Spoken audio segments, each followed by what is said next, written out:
À 95 ans, il se découvre une passion pour les Lego. Regardez, c'est Michel, pas Marie. Hein.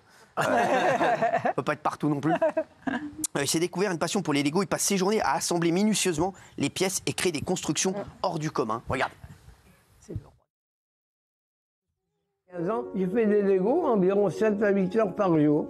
Alors je vais vous montrer le château Poudlard. J'aurais jamais cru que j'aurais pu réussir quelque chose comme ça. Il faut être minutieux pour réussir à assembler tout ça. On a eu un grave accident avec mon épouse. On a découvert que j'avais le cervelet qui était complètement percé. En 2019, j'ai eu le cancer du foie. On a réussi à me soigner, j'en suis fier. On me vient d'annoncer aujourd'hui qu'il n'y a plus rien. Ça fait plaisir. Quand je construis les Lego, ça me libère. Je ne pense à rien du tout, seulement à la construction que je fais.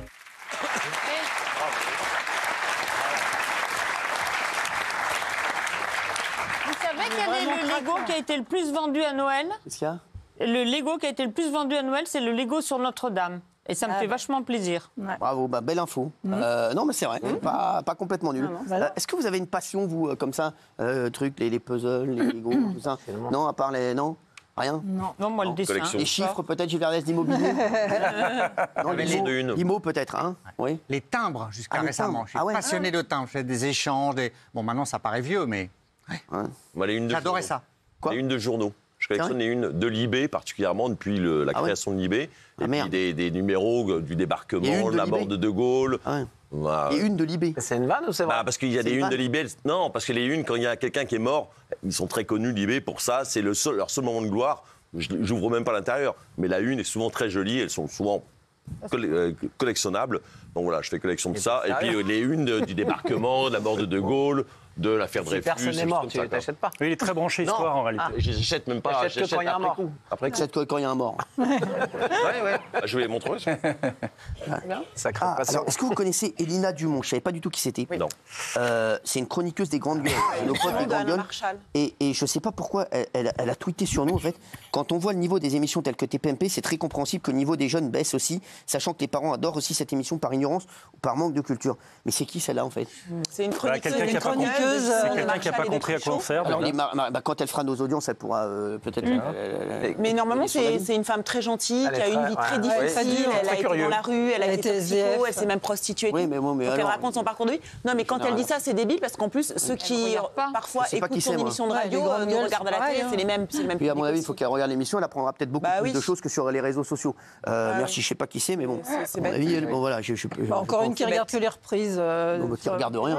D'habitude, elle est Quoi censée, il faudrait pas trop qu'elle commence à passer de l'autre côté, à commencer à snobber les gens et à Ok, dire moi, je la connais ça c'est pas. pas bien, ça c'est bien, ça c'est pas bien. C'est bien quand elle donne son avis de son expérience De vie. qu'elle a vécue elle. C'est une vraie grande gueule, mais qui reste vraiment du côté, qu'elle dise pas oui ça c'est bien, ça c'est pas bien. Les gens sont Donneuse cons de de regarder leçons. ça. Les gens sont bien de regarder ça. Faut pas qu'elle rentre là-dedans. Thomas, oui. Oui, il y a quelques jours, il y a une vieille dame à Montreuil qui m'a dit littéralement que TPMP, elle le regarde absolument tous les jours et que pour elle, c'est une famille de substitution. Bien sûr. Donc en fait, cette dame, à mon avis, Moi, tout à l'heure, j'étais avec le ne directeur comprend qui pas rentre. ce que nous sommes et à quoi nous servons. représente. C'est-à-dire que c'est un Non, mais elle divertissement, comprend rien. c'est un truc familial Il y a aussi, énormément de quelque part. il y a énormément de jalousie aussi, hein, c'est ça. Comme c'est Bah le oui. talk numéro 1, forcément, on parle plus du talk numéro 1 que des autres. Et puis quand elle dit qu'on a des conneries, moi c'est le seul endroit de tout le paysage audiovisuel où on m'a laissé parler de désarmement nucléaire pendant 2 minutes. Hein, est en excusez-moi. direct. À 1 heure de grande écoute, en direct, j'ai jamais fait ça ailleurs. Donc voilà, faut Après, se renseigner un Marshall, peu. ils disent jamais ça. Ils nous mais je défendent les tout le adore. temps, ils vous défendent tout le temps. hein. Je les adore, mais elle, je sais pas ce qu'elle a eu. Elle a voulu avoir son moment de gloire. Bon, c'est pas pour ça qu'on la connaîtra plus. Je dis que le merci. niveau des jeunes Allez. Belges, j'étais regardé son Twitter, c'est bourré de fautes d'orthographe, donc Ouais, elle bien bosse déjà. Non, mais c'est vrai, déjà qu'elle prenne un béchet, Ah oui, et alors, après, elle pourra parler de nous. Désolée,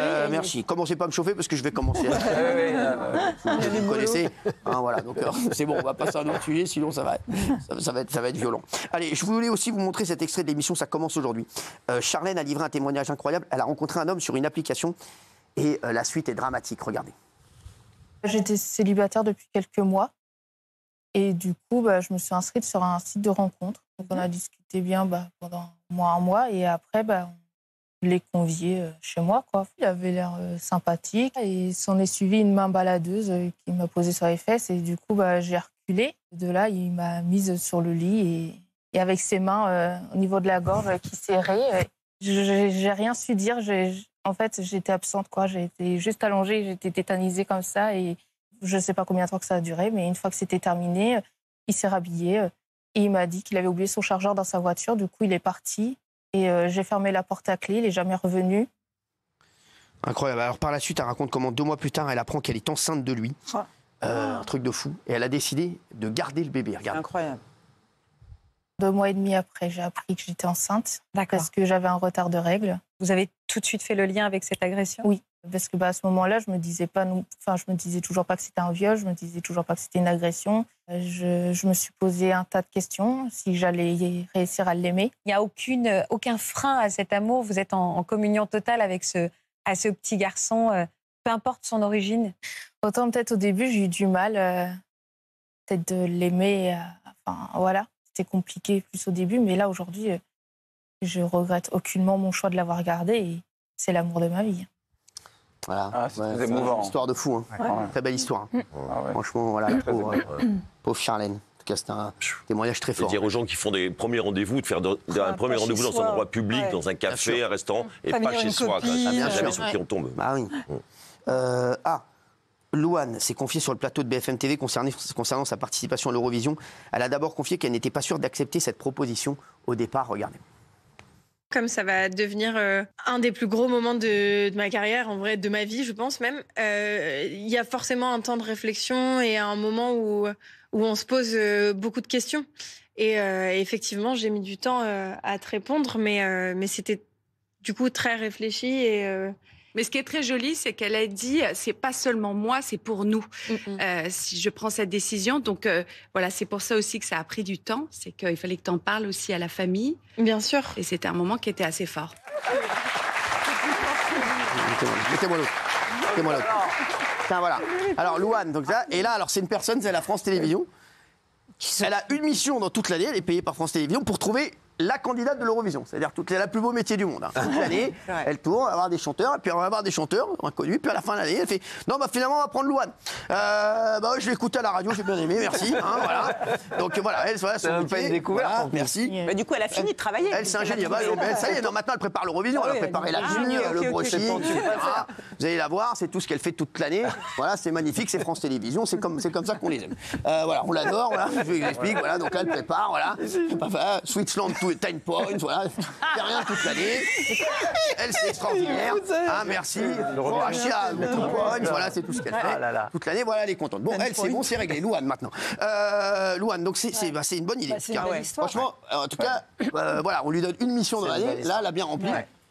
Pour le coup, Louane, c'est pas mal. Kelly, je sais que vous êtes fan de Louane. Louane, je l'aime trop. J'aime son personnage, j'aime ce qu'elle chante, j'aime ses paroles, j'aime tout d'elle. Je sais, vous l'adorez, donc vous allez la suivre dans l'Eurovision. Ah ouais, avec plaisir. Eh ben, on espère qu'elle va gagner. J'aime pas trop l'Eurovision, mais je suis contente du coup que ce soit elle qui le fasse. Ouais, mais donc voilà, donc même Kelly qui n'aime pas l'Eurovision, on va regarder Louane. C'est bon, très bon choix. C'est une belle histoire parce que c'est en hommage à sa maman avec qui elle regardait l'Eurovision, qui a disparu. Bien sûr, non, c'est fort. Là, elle en parle, donc c'est une belle histoire. Alors regardez, elle a évoqué qu'elle faisait ça pour sa mère. Vous savez que voilà. J'ai spoilé.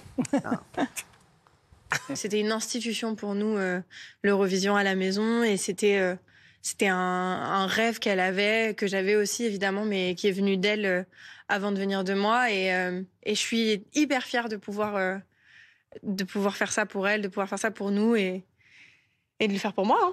Et ce qui est dingue, c'est que c'est elle qui vous avait dit dès le départ, alors que vous étiez toute jeune, un jour tu feras l'Eurovision. Ouais. J'y croyais pas trop.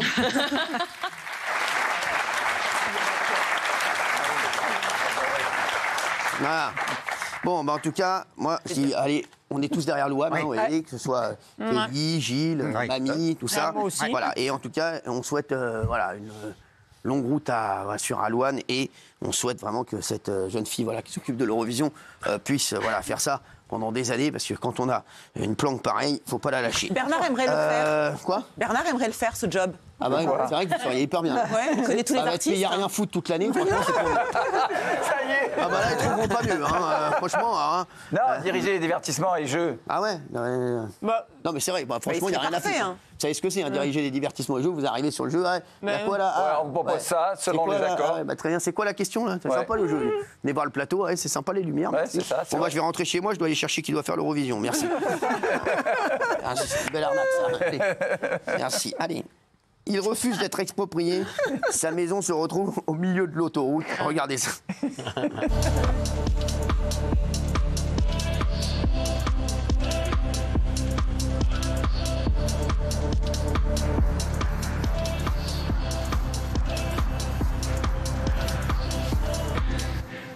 bah, il est content. Non, alors il a tout raté. Parce qu'on lui dit, l'État lui dit, il va y avoir une autoroute ici, il va y avoir l'autoroute, on vous achète pour 200 000 euros votre maison et vous allez ailleurs. Il dit non, non, moi je suis non expulsable, je reste là. Du coup, qu'est-ce qu'ils font en Chine? Ils construisent l'autoroute autour de la maison. Et aujourd'hui, sa maison vaut plus rien parce qu'il peut même plus en sortir. Donc il dit je regrette, mais la maison vaut plus rien. C'est un génie de l'immobilier. C'est quelqu'un de votre famille?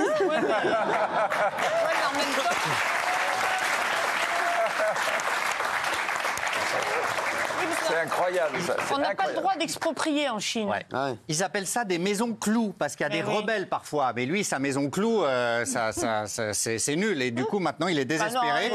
Il vit là avec son petit-fils et ils peuvent plus circuler, plus rien faire. En même temps, il ravage le pays pour faire des autoroutes, des machins, des mais ce pauvre monsieur... Vous pouvez contourner la baraque aussi. Moi, je peux mourir pour ma maison. Vous pouvez contourner la baraque. Merci. Non, il fait payer les visites, surtout. Merci. Vous vous appellerez ce soir. J'ai un coup de cœur. À 101 ans, il réalise enfin son rêve de sauter en parachute. Moi, j'avais fait sauter Valérie Benaïm en parachute. Oui. Elle l'a fait à 98. Regarde. I think I like when it rains. You told me to go to the light.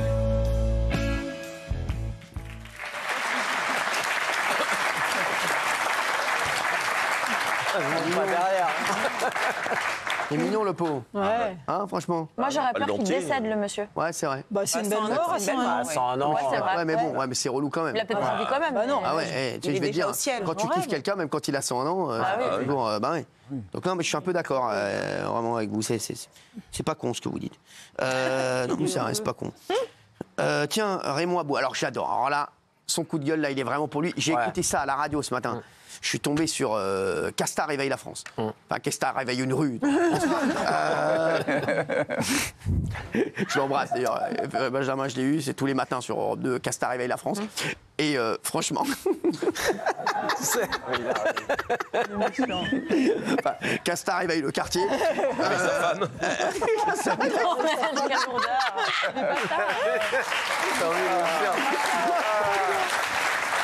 J'adore. Carton. Les bonbons. Je peux vous dire qu'il cartonne et c'est incroyable. Et donc j'ai entendu ça dans Casta réveille 2-3 personnes. Oui. Et donc.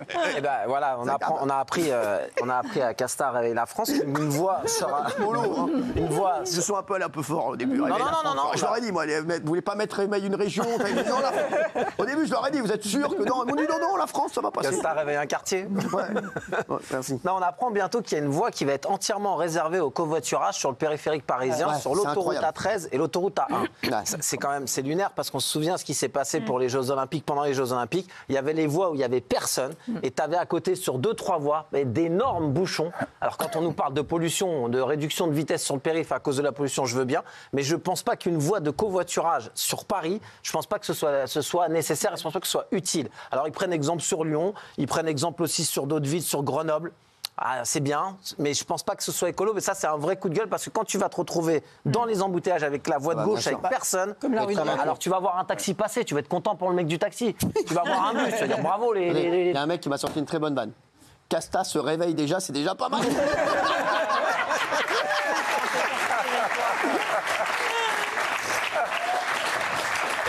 C'est Coudi qui m'a dit ça, bravo Coudi, je l'embrasse. Voilà, donc il y aura des caméras hyper perfectionnées pour savoir si vous êtes tout seul ou si vous êtes à deux dans la voiture. Ce sera à 135 € bien sûr, faudra payer. Une belle connerie encore. Voilà, faudra payer. Vous voyez, ils avaient dit que c'était à l'image des États-Unis, ce qui est vrai, ça existe depuis longtemps aux États-Unis, sauf qu'aux États-Unis, il y a 5-6 voies. Bien sûr. Voilà, là, il y en a que 3. Non, mais ils disent que des conneries. Kelly, vous avez un coup de cœur? Oui, j'ai un coup de cœur pour l'association PETA. Oui, bien sûr. C'est pour la défense des animaux. La défense des animaux qui demande à TF1 d'annuler l'effet plume. Ça veut dire que tous les costumes faits avec des plumes, on les annule, on met des trucs synthétiques. Parce qu'il est précisé que en fait, c'est une torture pour les animaux, le déplumage. Est-ce que ça se dit comme ça, le déplumage? Oui. Et en fait, on les décortique à vif, les animaux vivants, et c'est un truc horrible, on les épile en fait. Et c'est une souffrance atroce pour les animaux, donc du coup on leur demande ça.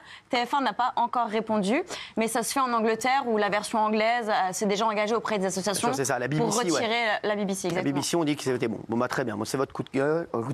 C'est mon coup de cœur et je trouve que c'est bien de se mettre à la page pour des trucs comme ça qui ne sont pas graves pour nous, mais qui sont graves pour les animaux, donc autant le faire, là ça ne coûte rien en fait. Exactement, merci. Bravo Kelly. On a un coup de cœur de Daniel Moreau, tiens. Ouais, moi j'ai un coup de cœur pour Sylvie Tellier qui s'est confiée en disant qu'elle avait fait des injections de Botox, que ça lui avait fait un mal de chien, qu'il fallait surtout pas faire ça. Anne Romanoff a enchaîné en disant qu'elle avait fait une liposuction, c'est pareil, ça avait été une souffrance. Et je trouve que c'est génial en ce moment. On a eu Polska ici qui nous a mis en garde avec son opération de son nez. Je trouve que c'est génial parce que les jeunes femmes comme vous qui savez de quoi vous parlez, je pense que les jeunes filles les écoutent beaucoup plus. C'est Laure Marat qui a... Non mais c'est vrai que je trouve que Polska, tout ça, les jeunes filles les écoutent beaucoup plus que si c'était la maman qui dit ne fais pas ça. Donc je trouve ça formidable en ce moment. C'est le lancement le plus long de l'histoire de la télévision. J'en peux plus, moi. On a une fois ici, elle veut parler pour 2 jours. J'ai parlé pour 10 jours. Elle a remis son dentier avant de venir, elle est repartie comme une balle. Ah non, sans rien, elle est repartie comme une balle, c'est insupportable. Non, c'est Sylvie Tellier. Donc, elle était dans les grosses têtes sur RTL. Elle a parlé chirurgie esthétique. Regardez. Et après, on va parler avec Laura Marat, qui est avec nous. Ça va, Laura? Oui, et toi? On se tutoie. Ah, et vous? Merci. Parti. J'ai testé du Botox une fois parce que j'ai un sourcil qui est plus haut que l'autre, mais ça donne très mal à la tête. Et qu'à 40 ans, à la rigueur, tu te fasses injecter un coup de Botox parce que tu trouves que tu as une ride. Mais là, aujourd'hui, c'est les gamines, là, à 16 ans, elles se font... C'est Sweet 16, vous connaissez ça ou pas? Oui. Alors, c'est bon. Quelqu'un qui vous l'appeler, j'adore. Bravo Sylvie. Voilà, qui est franche, Sylvie. Alors, déjà, Kelly, qu'est-ce que vous en pensez, vous? Alors déjà, Sylvie Tellier reconnaît avoir eu recours à la médecine esthétique. Ça fait très mal. Il n'y a rien de grave. Non. Alors, c'est pas non plus un sujet de ouf. Hein. Non, mais ok. Non, mais dans le sens où moi, je m'attendais à ce qu'elle dise qu'elle est défigurée, qu'elle a eu des trucs, des effets secondaires de dingue. Alors, sûrement que tu vas nous... Enfin, pardon, on l'a pas présenté encore. Laura. Ah si, on l'a présenté. Oui, c'est Laura. Sûrement que Laura va en parler après, mais là, ce qu'elle dit, Sylvie, c'est qu'en fait, ça fait mal quand on le fait, mais c'est pas... Voilà, après, moi, je dédiabolise pas, parce que je pense qu'il y a un certain âge pour le commencer. C'est sûr que quand les titres de 20 ans qui le font, oui, pour moi, c'est une catastrophe et il n'y a pas besoin. Mais quand tu arrives à 36, 37, 38 ans et je trouve pas que c'est... Enfin, on a le droit de le dire, ça, que c'est pas grave? Enfin, je sais pas si c'est grave de le dire. Vous avez le droit. Enfin, moi, je trouve pas que ce soit un drame on va en parler dans un instant. Un petit peu de Botox quand tu arrives à la quarantaine. Vous restez avec nous? Vous restez avec nous? Ouais. Merci. Laura, on va parler de vous dans un instant. Vous étiez déjà venue nous voir? Oui, c'est ça, pour le même sujet. Excusez-moi, si on vous fait chier, vous pouvez nous le dire. C'est bon, c'est genre, sans rigoler. Et on va parler d'un autre sujet avec vous. Ok. Un petit dossier. Je pense qu'il va intéresser nos téléspectateurs. Je vous le dis tout de suite, on va parler du dossier. A tout de suite sur C8. Merci.